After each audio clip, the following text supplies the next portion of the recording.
Assalamualaikum warahmatullahi wabarakatuh. Kembali lagi dengan saya Yuan Ros. Kali ini kita akan mempelajari materi fisika kelas 10 yaitu tentang energi alternatif. Apa itu energi alternatif? Energi alternatif adalah energi yang digunakan sebagai pengganti bahan bakar yang berasal dari batu bara dan minyak bumi. Kita memerlukan energi alternatif karena semakin lama ketersediaan minyak bumi dan batu bara semakin menipis. Minyak bumi dan batu bara berasal dari fosil makhluk hidup dan tumbuhan yang berproses selama ratusan juta tahun yang lalu. Apabila habis, maka tidak dapat diperbarui. Adakah energi yang tidak akan habis? Ya, tentu saja ada, yaitu energi alternatif. Sumber energi alternatif berasal dari alam atau sumber energi yang dapat diperbaharui seperti panas matahari, angin, air, panas bumi, gelombang laut, dan biomasa. Yang pertama yang akan kita bahas yaitu mengenai energi matahari. Energi matahari menjadi sumber energi terbesar di bumi. Energi matahari bisa dimanfaatkan untuk membangkitkan energi listrik dengan menggunakan panel surya. Kebutuhan listrik dunia terus meningkat sehingga dibutuhkan sumber energi baru, salah satunya yaitu dengan pemanfaatkan panel surya. Panel surya ini adalah sebuah alat yang berbentuk lempeng logam yang dapat mengubah energi panas matahari menjadi energi listrik. Prinsip kerja panel surya adalah memfokuskan panas matahari ke satu titik objek, kemudian diubah ke energi listrik. Energi angin. Energi angin merupakan sumber energi yang dihasilkan dari udara yang berhembus di permukaan bumi. Saat ini, energi angin digunakan untuk menghasilkan listrik melalui alat yang disebut aerogenerator. Aerogenerator adalah alat yang mengubah energi kinetik angin menjadi energi listrik.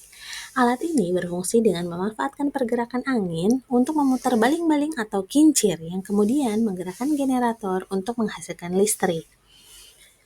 Selanjutnya adalah energi air. Energi air merupakan energi yang memanfaatkan gerakan dari air. Contohnya adalah pembangkit listrik tenaga air atau PLTA yang memanfaatkan gerakan air untuk menggerakkan kincir sehingga menghasilkan energi listrik. Di PLTA dibuat bendungan air di tempat yang tinggi. Air yang di bendung tersebut dialirkan menurun, seperti air terjun yang deras. Energi gerak dari air terjun tersebut digunakan untuk memutar generator pembangkit listrik. Selanjutnya adalah energi panas bumi. Energi panas bumi disebut juga dengan energi geotermal, merupakan energi yang berasal dari panas yang disimpan di permukaan bumi. Bumi berbentuk seperti bola tersusun dari lapisan-lapisan. Pusat bumi terbentuk dari lapisan batuan yang sangat panas. Panas alami bumi membentuk sumber daya geotermal. Panas ini berasal dari batu-batuan yang meleleh yang disebut magma. Biasanya terdapat di gunung berapi yang tidak aktif. Magma tersebut terletak jauh di permukaan bumi. Selama bertahun-tahun, air hujan merembes melalui celah atau retakan pada permukaan bumi dan mengumpul pada reservoir bawah tanah di atas magma. Magma ini kemudian akan memanaskan air di atas temperatur 500 Fahrenheit. Prinsipnya adalah seperti kompor yang memanaskan air di dalam teko.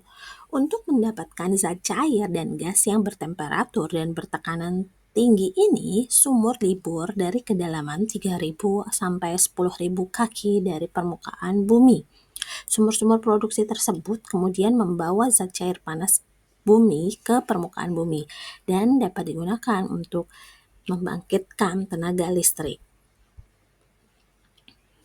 Karena tekanan tinggi dalam reservoir panas bumi, zat cair tersebut akan secara alami mengalir ke atas dan melalui fasilitas pengolahan di permukaan bumi. Selanjutnya adalah energi gelombang laut. Gelombang laut dihasilkan oleh angin yang melewati hamparan air. Energi gelombang laut merupakan energi yang bersumber dari gerak naik turunnya gelombang air laut. Energi gelombang laut dapat dimanfaatkan untuk menghasilkan listrik, yaitu menggunakan perangkat yang disebut buai gelombang.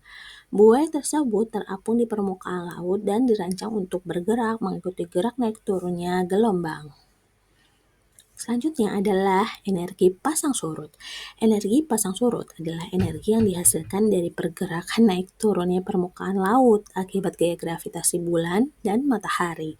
Energi ini dapat dimanfaatkan untuk menghasilkan listrik melalui PLTP, pembangkit listrik tenaga pasang surut. Energi pasang surut termasuk energi terbarukan karena sumbernya tidak akan habis. Proses memanfaatkan energi pasang surut melibatkan penggunaan turbin dan sistem lain untuk menangkap energi kinetik dari air yang bergerak saat pasang surut, kemudian mengkonversinya menjadi energi listrik. Selanjutnya adalah energi biomasa atau disebut biofuel.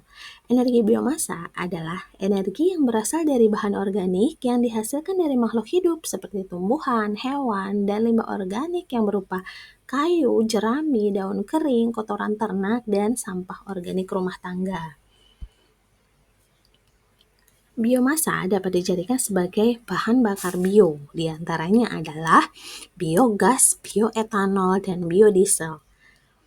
Terlihat pada bagan bahwa biodiesel dan bioetanol ini adalah berupa cairan, sedangkan biogas berupa gas.